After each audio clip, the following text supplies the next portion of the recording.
What's up, everyone? Welcome back to another episode of the E-Commerce Influence Podcast. My name is Austin Bronner, and I am excited to bring you this episode with Chris Mead. Chris Mead is the founder of CrossNet. CrossNet's one of the fastest growing games in the entire country.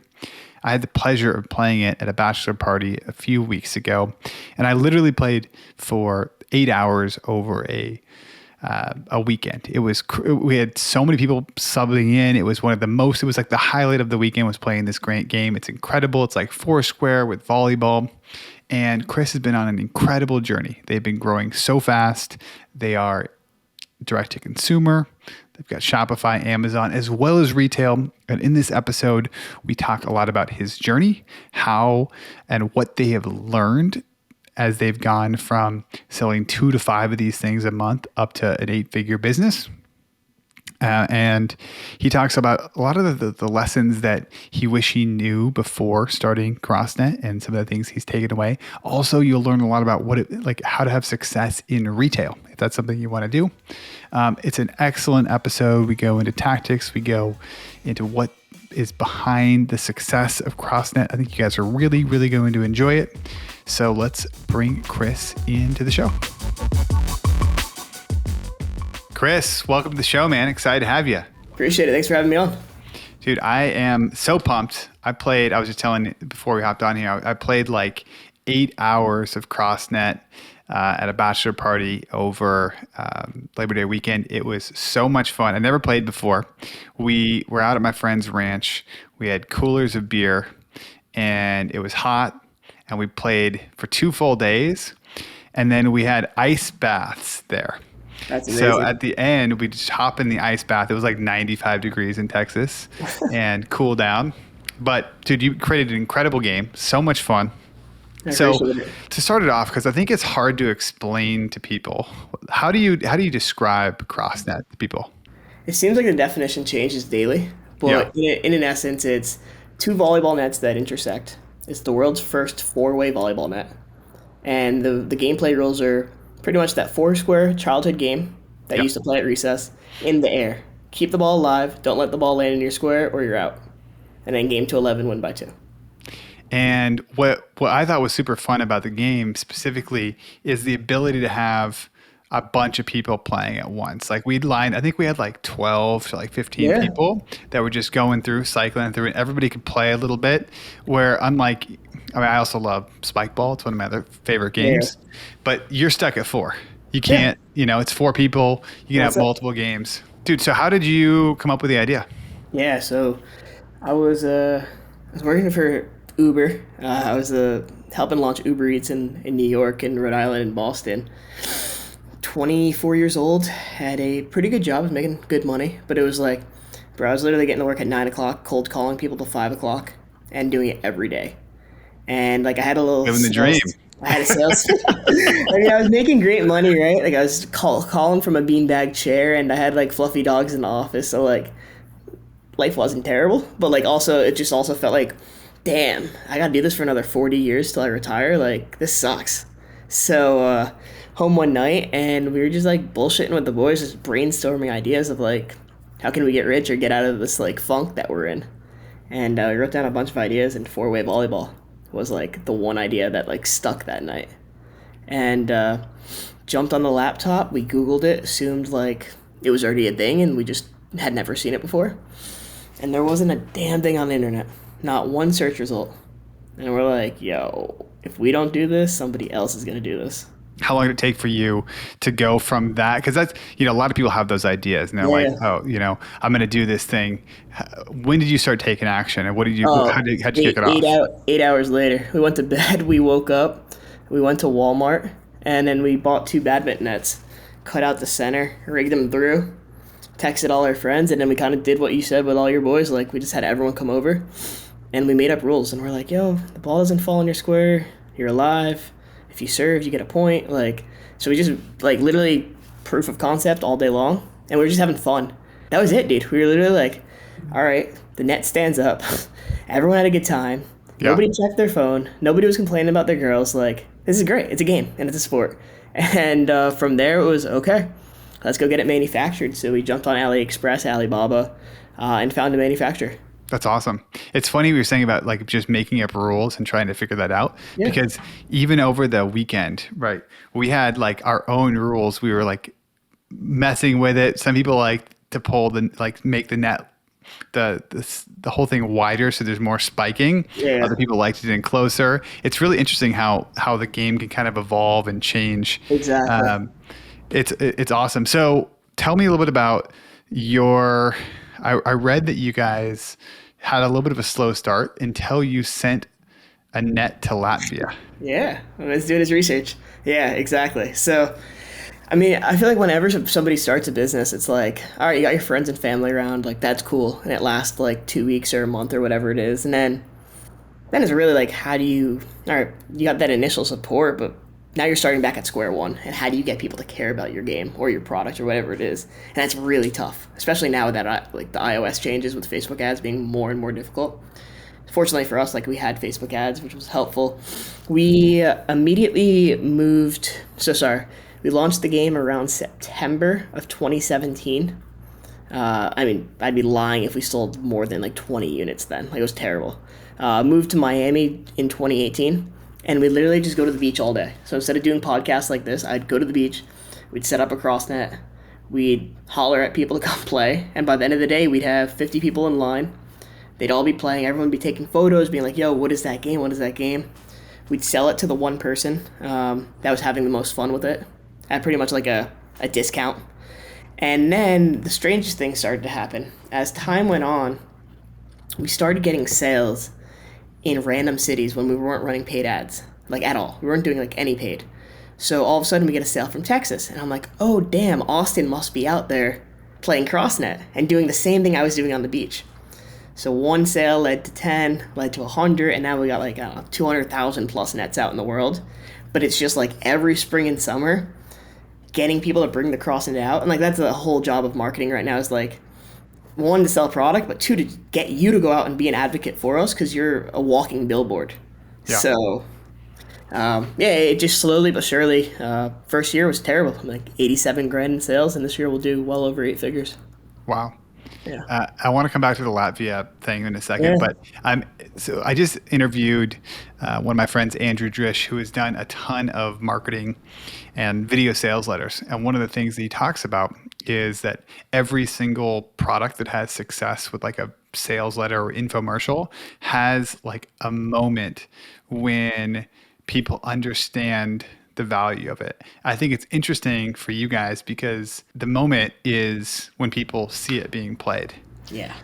And Played correctly. Played correctly. And like, and even more so if they can get in there and hop into it. Absolutely. And like, just like, oh, bump it around. Okay, I get the game now. It takes like a little bit of a second. So I know you guys sent the net to Latvia. What happened there? So how did that take it from Miami to like actually people being able to see it and buy it?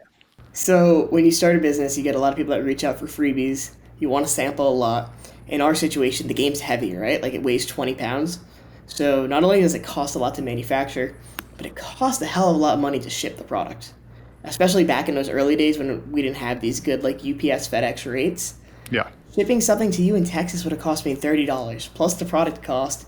If I didn't know you from somebody on the internet, I'm pretty much playing Russian roulette with $60, which was back then everything when we started with 15 grand. So these guys from Latvia wrote to us on Instagram, hey, I have a volleyball camp. We'll pay for the product. Will you pay for shipping, or vice versa, whatever the conversation was. So we pretty much like 50-50 on it. Sent the net to Latvia. Didn't hear anything back. Just assumed, all right, that was a loss. Like, let's never do that again. And then I remember I was in bed. This day I remember so fondly. I was on the right side of my bed. I had my phone, and my phone was going crazy. Like I woke up, and it was just like almost dead by the time I even woke up because it was vibrating so much. And I go on Facebook, and there's a video of 4 Olympic volleyball players playing on like the most beautiful beach in Latvia, like completely ripped, like the sickest moves you've ever seen on a CrossNet, like spikes, saves, digs, all that. And the video had like 10 million views, like thousands of comments, hundreds, like thousands of shares. And then I checked the Shopify store, and it was like holy. So that was our first viral video. all came from just taking a chance on somebody and having And, really no real big expectation. But and it what just was their motivation? They just like thought it was a really they liked the game. Yeah, And I mean they're they had a volleyball players, right? yeah. They were on the Olympic volleyball team for Latvia, and yeah, I mean they just like the sport, right? Like you said, you like go out playing spike ball, so cross net's kind of like a logical. Yeah, I'll definitely do this, or at least give it a try as well. Yeah. Um, and it took a long time for us to kind of gain street cred in the volleyball world, Yeah. because I don't know if you know much about volleyball, but those players are very like hardcore. It's like this is how volleyball's played. This is how it's been done for hundreds of years. Like this is how the sport is. So introducing something new at first was kind of like a gimmick, and then we started getting professionals involved, like the biggest names in the world. And then they're like, all right, maybe this could be a good training tool. Maybe this could be fun. Maybe it doesn't have to be the way it's always been. So that's been a fun challenge for us. Yeah, I mean, what it's interesting. There's usually two types of businesses, right? There's businesses like you guys that create something entirely new and have to create demand, and then there's demand capture, right, where somebody's selling like replacement auto parts or something like that, Yeah. where it's like a totally different type of marketing. You guys have seen like crazy growth. What are some of the reasons that you think you've been successful creating something new and getting it to market when the vast majority of people who create a new product, whether it's especially like a game, just never get there? Yeah. I think for us, it's been just being frugal, right? Like, we didn't waste money off the rip. We didn't spend a ton of money on content creation because I knew what I made with my cell phone was just as good as what somebody was making with a studio camera that cost $20,000.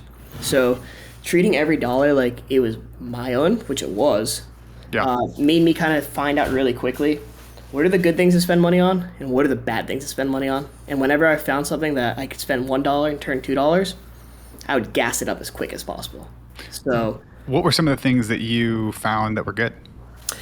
so right off the jump, we found going out to the beach. That was the first thing. I used to Yeah. just like be on Shopify, moving themes around and spending so much time trying to like perfect the site when there's only like 12 people coming to the site. And I'm like, yo, Yeah. that's such a stupid waste of my time. Like, go to the beach, film content, make a sale in person, and do that. And like, I had to be the street team for a while. So that was one Yeah. thing that worked really well. Do you guys still have a street team? Right now we do when it like during the season we'll have a street team, like if there's a big event we'll have them go set up, or we're at like I think we're at 300 events this summer, like concerts, music festivals. Like yeah, so we have street teams for that as well. But back to your question, I then found out when we started running paid that I thought people like you and I were going to be my core customer. It ends up being moms and dads who are sick of their kids sitting on the couch and want them to go out and be a kid again. So as soon as I found out that our core customer was parents, and I found that out by just picking up the phone and emailing people, Yeah. we started making ads for parents, and those killed. Like those crushed it. So it was no longer about like me and you making content. It was all about family backyard content, and that resonated really well on Facebook. So triple down on that. So just finding those little things that made a huge difference and just kept going on that. That's a huge. So you just basically picked up the phone, reached out to the customers, and said like, learned more about them, and realized, this messaging. So when you changed to parent messaging, how did that impact your marketing? What did you guys do differently? So I would make a lander that would be geared towards parents, and we'd send those ads directly there. So it'd be like mom and dad photo, mom and dad video, mom and dad testimonial. So they'd only almost see just parent content, and then they could of course go through the CrossNet page. Yeah. But yeah, back in the early days, man, I mean, when we're doing 2 sales, 5 sales a day, it's not hard to spend 10 minutes picking up the phone. Hey, I'm Chris, founder of CrossNet. Thank you so much for your order. Like, it means a ton. Curious, like, who are you buying this for and where did you find it? Yeah. And that was great, like, off the jump to figure out where our ads were working, where our ads weren't working. We used to spend a ton of money on Twitter, just like doing Twitter memes and stuff like that. Spend hundreds of dollars a day. Waste of money. So Twitter, because it wasn't wasn't where your customers were. yeah, no, they were just like, no, Twitter finger kids. Like they weren't like looking to buy a $150 volleyball net. It was good for branding and impressions, but it wasn't profitable. So I cut that. I think it's so funny. I've done hundreds of these podcasts, and there's a lot of founders I've interviewed who started, and like one of their first projects has been like doing something in college, and it's usually like college t-shirts, and they want like the college market because they're entrepreneurs. Yeah. And then like they had this realization, oh wait, college kids don't have any money. Yeah, exactly. It's And so then true. their next project is like marketed somewhere entirely different. So you talked about the growth. You guys have gone from 2 couple sales a day to almost 8 figures. How has your role changed as a founder? Yeah, it's a good question. Still like to think I'm involved in a lot of like all areas, but it's more I'm focusing on different departments based off what the requirements are for the week. Like initially, I had built all of our retail business. So the deals with Walmart, Dick's, Academy, Dillard's, we're in over 3,000 retail stores. I did that all. So I was the one cold messaging the buyers, having the meetings, getting them to place the purchase orders, working with the operations team to make sure we're compliant on the orders and not getting chargebacks. I've been able to sense we have hired a global head of sales. We have an ops team that's like 7 people. So now the orders come in and I don't even have to deal with them anymore. So that's been nice. So that's a good, really nice thing for me. And now I'm more focused on the marketing side, growing the sport, and just thinking more big picture stuff. Like we're doing a Kickstarter in 2 months for a brand new product. And so I'm focused on that and like that exclusively only right now. Yeah. Where a year ago I would be like in the weeds, like responding to Facebook comments and stuff like that. I know you guys initially had traction, like online was where most of your sales came from. And then now you're in all these different retailers, right? And some huge ones. What has been the most challenging part of going into retail, or what's something that you wish you knew before you got started in going to retail? Sell through, dude. That's been the hardest thing, especially as creating a new category in game. Like you said in the beginning, Yeah. I have to create demand for my game. It's definitely it's a great game, I think, and you have fun with it. But like, Yeah. there's still a ton of education. 99 out of 100 people do not know what CrossNet is. I'd probably say even more than that. So there's just an education thing. I don't know why I have a toothbrush here, but if I sell a toothbrush in Walmart, like people know what a toothbrush is and they know they need it and they know they're going in to look for it. Yeah. And I used to think, no, we're in Walmart, it's gonna sell itself. Like that's not the case. Like especially when you're positioned next to a $5 football and a $2 frisbee, and your game's $150. Yeah. It takes a lot of impressions. You have to have a good reputation. And we found that most of our customers weren't buying at the store unless they saw it online before or saw it on a billboard or something. So you're manufacturing demand for it in the store and online. It doesn't Exactly. really matter to you, does it matter where they buy or no? Ultimately, the marketer in me wants to own the customer and have them on our site. But also, if we're not selling units at retail, we're not getting those big purchase orders. And those are the big milestones for us when we get a Dick's purchase order and they finally pay, and it's 6 figures, and that's enough to like clear payroll for a few months. Yeah. Those are really important as well. And if those things stop coming, it's tough to keep the business on track when you have this head count and all this ad spend you need to be spending. So ideally, it's a 50-50 blend between D2C and retail. And when things like iOS 15 or whatever the hell it is, 16, those happen, you have to shift more into retail. But how do you boost up that demand for retail and how do you sell through? And that's a challenge like I'm actively working through. Sure. It's interesting. I had the head of marketing for Traeger grills on. Do you know Traeger, the pellet grill company? Yeah. And they had it was almost the exact same story, right? Because they're in a bunch of Home Depots and stuff. And he's like, we need to do massive education because people don't know what pellet grills are. Mhm. And he's like, I'm pumping all this education online. I'm pumping them through podcasts, and people hear the story somewhere else. And then they're at Home Depot and they're like, oh, wait, I know what this is. Yeah, And then yeah. they buy it. And he's like, and it's crazy because he's trying to figure out where like attribution is very, very hard. Oh, it's like And, impossible. and so he's trying to figure that out. And it was very interesting that you guys have kind of the same challenge. So let's talk about iOS Yeah. 15 and this update. What type of an impact has it had on you?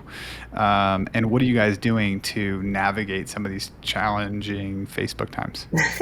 Very challenging. I'd say our store traffic has been cut almost in half. Wow. Terrible. But also means we're spending a lot less on ads. So we're trying to stay I mean, a whole. How do you even know if you're profitable? Well, right now the way we look at it is we look at money spent on ads versus money returned, and we get the sell through at the stores and the sell through on Amazon and direct to consumer. Store level once a week, Amazon daily, and Shopify daily, obviously. So we kind of just blend that money. We have a MER, which is like marketing efficiency ratio, that we get to a certain number. Let's just call it like if our percentage is like a 4, which is like our target. If we hit a 4, I know we're in the green, we're making money, and for my marketing team to spend more money. If we're below a 4, cut back spend, launch different types of ads, do something different because it didn't work. So that's How what do you I'm. calculate that for people who aren't familiar with MER, marketing efficiency ratio? Yeah. So essentially, what we're looking at is we have a spreadsheet of all the different channels that we're spending on. Yeah. I'm calculating literally across all of the channels what my ROAS and how much money it brought in. I'm then dividing the money in versus the money out. And then I'm also factoring payment terms as well. Because if we're not seeing the cash for 120 days like a Walmart, and that's the majority of our sales, that doesn't help me too much on the cash flow side of things. Sure. So I'm using that number to pretty much get a final number that allows me to feel confident to say spend more money or spend less money on the marketing. On the opposite side of things, iOS has 100% made us become more smart with our budget as we've started to make more money at CrossNet and become this 8-figure brand. You have more money in your marketing budget, but if you're spending it stupidly, I'm a moron as a founder that would like to be wasting money. So things like overpaying for influencers. We have 300 influencers on monthly retainers. I don't even need all that content anymore. Like, I have more than enough content. So cut people who aren't performing. I was doing like podcast reads on like Barstool Sports. No knock to Barstool, but like it wasn't a ROI positive thing that I should continue to go down. I'm not like a Manscaped or a brand that just has millions of dollars to spend on marketing. Like, it was cool. We got our clout with like Dave Portnoy reading about CrossNet, but like enough's enough. Stop spending $20,000 on it stuff. Billboards, didn't really see them move the needle too much, so we kind of cut those things. So less brand activity, more back to paid, just performance marketing. Sure. It's interesting changes. Influencers. You guys have a lot of experience with influencers. Yeah. What are some of your tips for having success working with influencers, getting like good creative, getting the stuff that you actually want? Because again, you're also in a position where it's more challenging to get good creative, I would imagine, from people playing a game than it is from like people showing skincare. How do you do it? Absolutely, man. And like you kind of spoke to it. Everybody likes to play CrossNet a different way. At the end of the day, there should be concise rules that everybody could follow and understand. Right? Like when me and you go play basketball, we know the rules. You know the rules. It's obvious we know the rules, and that's it. Right now, that's a challenging part about CrossNet is there's a lot of education to be done, and people may just have a different way that they want to play. Yeah. And like, I mean, I go to the court right now, and people may do some traveling, and to me, it's the end of the world. But if they're playing and if all their friends agree that traveling's allowed or double dribbling's allowed, then it's fine for them. Yeah. Who am I to tell somebody else how to play? But when it comes to content creation, I need you to play the right way so I can sell my game. So we have a thing called like a content Bible, and it's literally a PDF and a video. Shows you exactly what I want you to submit. This is how you submit it. This is what it looks like. You should be shooting it like this, not like this. You need to include all of this in the frame. The net should look like this. It shouldn't be tilted.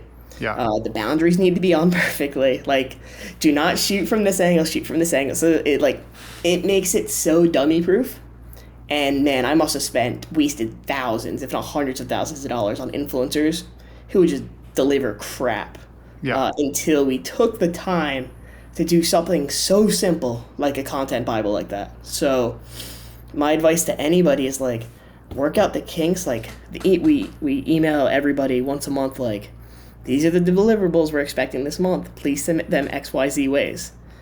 We are looking for this type of And video this month. you mentioned retainers, so you have people on a consistent basis providing content for you. How Yes. do you structure those deals, and what have you learned from structuring those deals? Yeah. So we have typically we started with 12-month retainers for content creators. Depending on their not so much their followers, more about their engagement. I'd much rather take somebody with 40 comments instead of somebody with 2 comments. Their following is more engaged. The retainers could be as little as $100 a month, all the way up to the big dogs that are like 1,500. In exchange, CrossNet Game athlete in their bio. They're story posting us a lot. That's smart. Put it in the bio. Put it in the bio. One timeline post on all platforms. And then what's most important to me is I'm receiving 3 to 5 pieces of content uploaded to the Dropbox that is video and also photos, because then my ad team could go take that and run paid on it. Because I don't care who you are. I mean, if you're like a Kim Kardashian, of course, but like if you're just a normal like volleyball player, no knock to them, but it's just volleyball's not a massive sport. Sure. If you have 40,000 followers, great, you might help us make some sales. But I'm going to go put hundreds of thousands of dollars behind your video, and I'm going to make way more money off of that. So Sure. I look at it, the influencers as content creators. Let's just pretend, I mean, you might be good at CrossNet and volleyball, but let's pretend you're just a normal good videographer. If I wanted to source you as a videographer, you may suck at playing CrossNet, so now I got to pay for a talent fee. They're the talent, and I'm looking for somebody who can shoot. So I'm getting two birds with one stone. Yeah. No, it's great. So there's lots of conversation right now about supply chain issues, what's going on, power outages in China. How are you guys holding up? What are your thoughts on what's happening, and how are you preparing for Q4, given the fact that there's some serious headwinds in e-commerce for the first time that I can really remember? It's tough, man. It's real tough. And just going back to that influencer point, because I learned a painful mistake, Yeah. is it's nice to have everyone on 12-month contracts, but when those people stop performing or their content stops being exciting or their followers stop caring about them, you're stuck with them for another 9 months. It sucks. So I've shifted my position to like start with 3-month contracts. Feel it out, go for a few dates. If it works, keep them going. Much better to extend than be stuck with. Sure. So, Makes sense. Yeah, Especially when you had up to 300 influencers? Yeah, so I mean, a lot of them are CrossNet U athletes, which are college athletes. So they're getting paid just product, or some of the top ones a couple $100. But Yeah.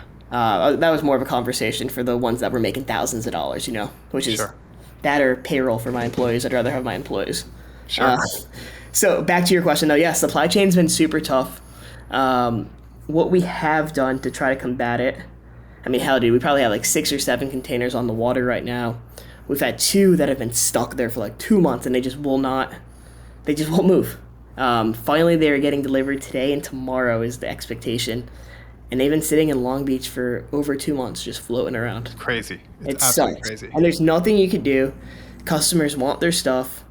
And nobody, me and you understand it, but the common, average person does not really have a clue. They may start... my Starbucks was sold out of brownies and croissants today because of supply chain. So, the normal customer may start, understanding it, but, at the end of the day, they just want they want their stuff, and they don't care about your excuses. So it's brutal. Yeah. So making sure customer service is on point, make sure we're picking up the phone more often than we used to. Planning buys way in advance. We have a purchase order from a store next year for 35,000 CrossNets. Normally, I'd just probably make them 3 months in advance. Yeah. Now we're starting next week. And in order to do that, I'm having to take more cash out from the bank or using more of my internal cash. And then I'm also negotiating terms with my suppliers. Hey guys, you know the situation more than anybody. I want to make 20,000 units. I don't need the 20,000, but when I do need them, I need them ready. Can I give you 10% down or 5% down so you guys get the raw materials and start? Rather than me being yo, I need them tomorrow and they have to start from scratch. We're putting up a good amount of cash for them to start and then paying when the stuff leaves or when the stuff arrives. I think that's a really good piece of advice, because to your point, customers don't really care. They just want their stuff when they want it. But business owners and suppliers are both in it together, right? It's like this is a challenge that everyone's facing, and so getting that thing going, negotiating with some terms and making it happen is a big one. I totally agree. Like, I've been concerned about it for a while. I was at Costco last night buying a bunch of stuff just to be prepared for whatever happens. Oh, of right? course, it's going to be that. Yeah, and I think it's going to creep up on people, and yeah, it's very interesting. I mean, we're just seeing what's happening. Like, thinking about, I lived in China, and the cities are massive. To thinking about a city of 2 to 5 million being out of power for weeks, and then facing that again, like, the conversation is that it may happen in Europe and also in the US, depending if we have a cold winter. All these things slow things down and make it challenging.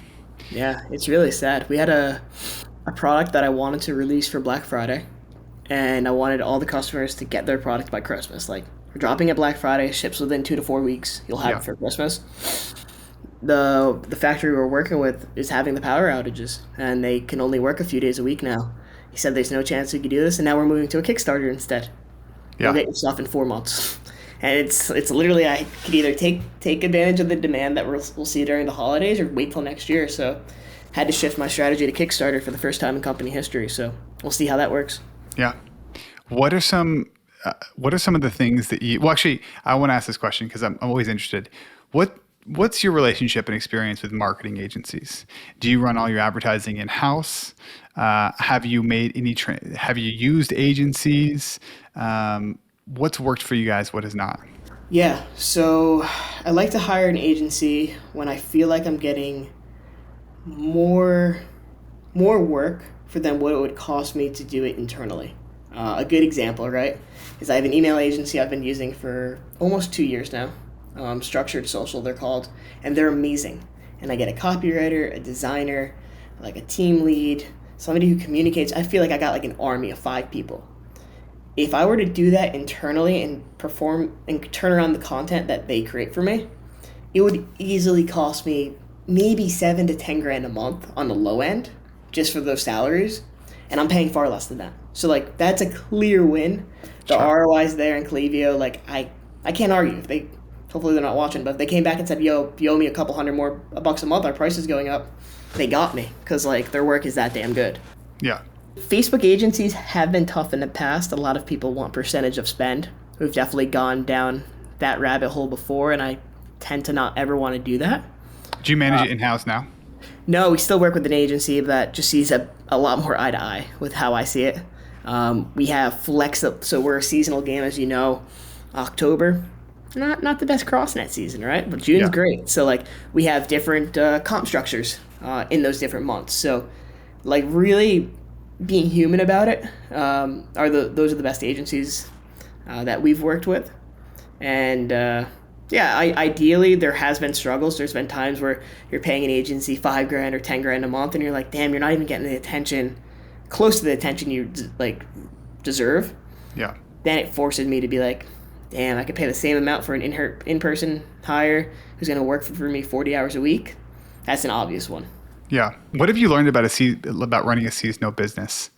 Because I know there's a lot of people that run seasonal businesses, and early on it can be challenging, and then you kind of fall into a rhythm. What have you learned about running something as seasonal as your business?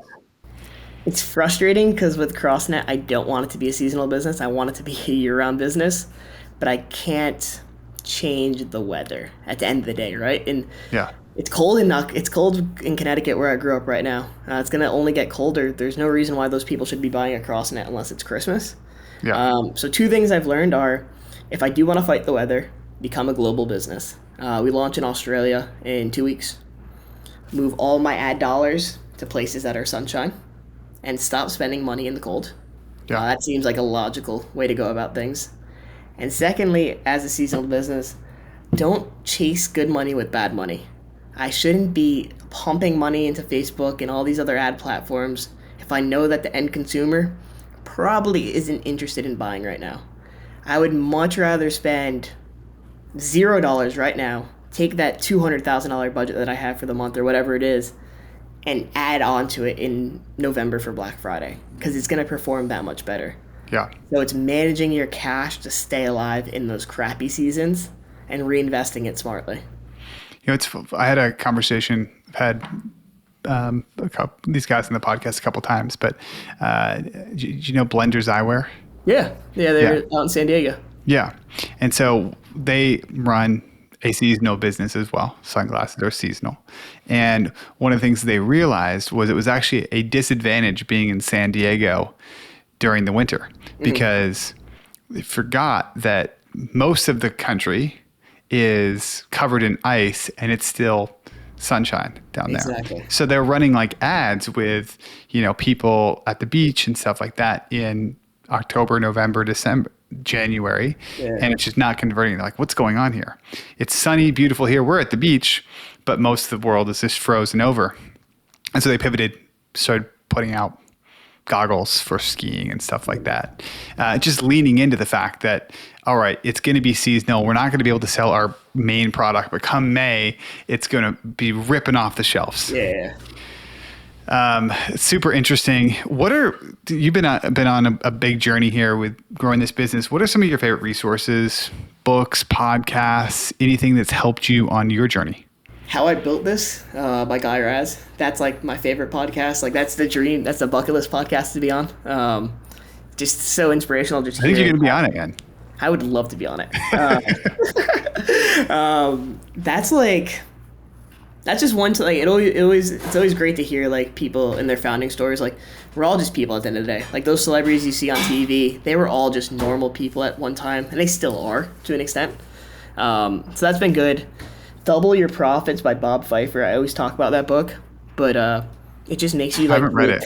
It's so good, dude. It's like I stole it from a WeWork. It was like $8, but it's a great book. It literally just talks about all the shit that you're spending money on that you don't need to be.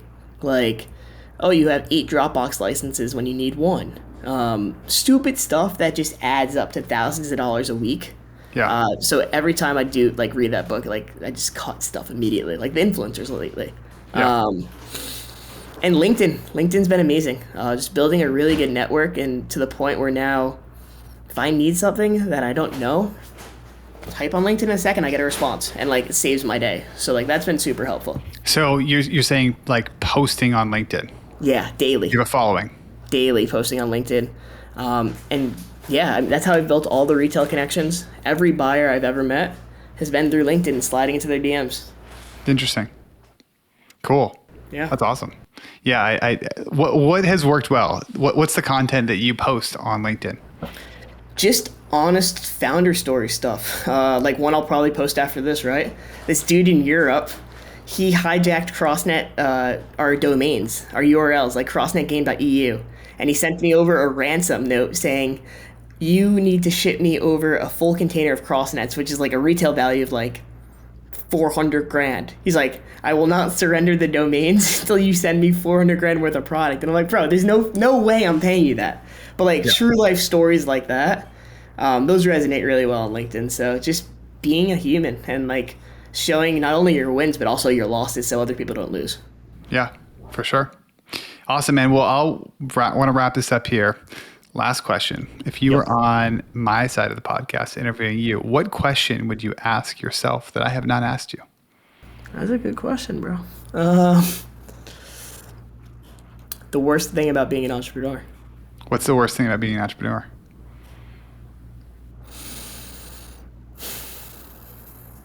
I didn't have an answer when I asked it. Probably the worst thing is just like right now, I have 27 employees or something like that, very close to that. And now it's become this massive company and you never know what the hell is going to happen. And now I have to keep the lights on not only for myself, but also for 27 different people, which is an amazing feeling, but also a lot of damn pressure, especially for a seasonal game. So the boat goes as I move it. And if I'm not on top of my A game, if I have a week off or 2 weeks off and I'm not staying motivated, not keeping the team motivated, it's a lot. And sometimes you just need a break. So it's trying to find that balance has been a fun little struggle lately. But What do you do? What are some of the things that you do to keep yourself on your A game? Right now, it's blocking out time. Like I know right after this, I gotta post that on LinkedIn because that's gonna pop, and I need to go work on this Kickstarter that I've been putting off for 6 days straight now. So Yeah. like carving out time on the calendar is really helpful. Sending weekly recaps to the team of like, here's all our big wins. Everyone's not always gonna. Your employees are never gonna feel as pumped about CrossNet as the founders are, right? Like they don't get to enjoy all of those successes, but Do keeping you hire them- people based on their CrossNet skill? No, I wish. Yeah, I think the majority of them probably suck, to be honest. We have one employee who's an Olympic athlete, though, so he's nice. Yeah, So I like that idea of sending out weekly wins. yeah. Weekly one. wins is good, and then offsites have been good for us. We're 100% remote, Yeah. but I try to get a good amount of the gang together at least once a quarter, whether it's a different department together, like all the ops team, all the marketing team, whatever it is. Like we have a head coaches, which is like the executive team. We're all going to Tampa for 5 days in a few weeks. So That's awesome. that'll be good. Yeah. I totally agree on the offsite thing. We do the same thing. We're fully remote, and every quarter we get together and plan something, and it Good. reinvigorates. I've got COVID a couple weeks ago. Me too. But yeah, and that put me into the downward kind of spiral a little bit because I was like quarantined at my house. Like I felt crappy for like 7 days. Yeah. And then what came out of it was the offsite, right? Because it was like coming back together. And I think that it's so natural, like the ups and downs of running a business when sometimes you're up and sometimes you're on it. And then there's other times when you're right, like you need a break or you get in this like funk and it's like, it's kicked off by something, right? And for me, it's like, if I'm not working out, if I don't be able to get out, if I can't get outside, all those things, they factor into my mental health, which 100%. keeps me going. Yeah. So damn right. And then you gotta have that spirit and that morale to keep your troops like happy, you know? Because if you start getting in a funk, then they get in a funk, and the whole company gets in a funk. You're like, shit. So. Yeah, it's definitely interesting. It's definitely interesting. Do you have any like apps or things that you're excited about that you've been excited that have helped the company grow? Anything that's like interesting recently that you're like, all right, I should share this because I've had some success with it. I think having the heads of your department carry a P&L and really review expenses weekly or monthly has been super helpful for us.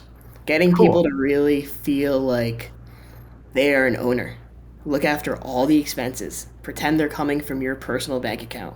And if you wouldn't spend money on it on your department, you better be embarrassed when you come to me and say like what you're spending the money on. So getting people to start feeling like owners and taking accountability. We've saved so much money, and it was a kind of a really a direct response to iOS, and like we don't know what's happening with it. Let's button down. Yeah. And I mean, I feel like every day we're just saving money on stuff that we were pissing away money weeks ago. Yeah. That's awesome, man. Chris, has been great. I really appreciate you hopping on. For one, I will say, you should definitely go out. If you're listening, you should go out and buy CrossNet because it's really, really fun. Buy it for your kids or for yourself.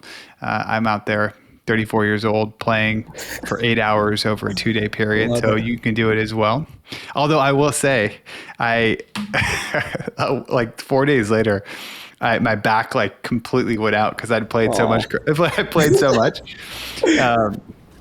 But it was totally worth it. So much fun. Awesome.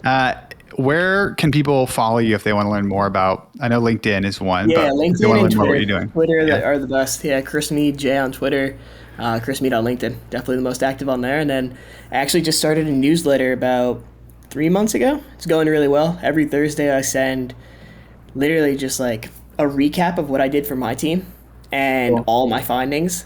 And I just put in an email. So I'll literally send like screenshots to my team of like stuff I've sent. And it's been growing really, really fast. So it seems like a lot of people are getting like real honest advice, which is good because it's hard to find with all the gurus online. Awesome, man. Appreciate it. Chris, thanks so much, man.